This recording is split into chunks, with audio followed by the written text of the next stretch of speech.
the letter,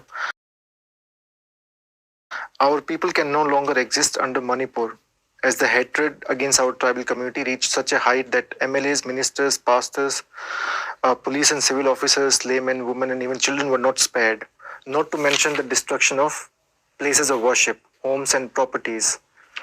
Is the separate administration the only solution? That's the only way out now. Forget about the ordinary citizens, see, even as an elected MLA, there is no security of life for me to go and attend the assembly in Imphal. If you remember, one of our colleagues, who by the way was advisor to the chief minister, was lynched and is still recuperating.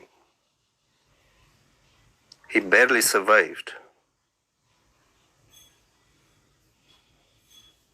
So in such a situation, as citizens of India, don't the Kuki-Zo people deserve an arrangement where they can live with security without fear?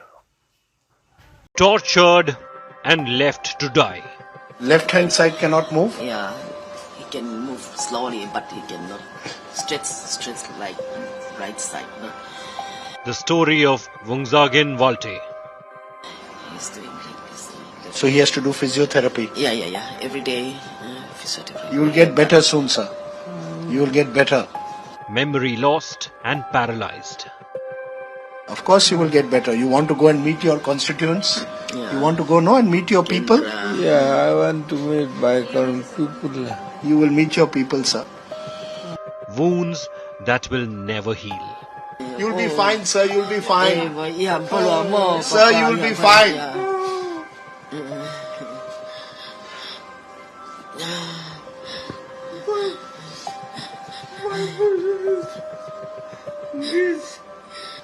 Manipur will get better. It's a beautiful land. Every Indian is with you. Every Indian. Trust me, sir.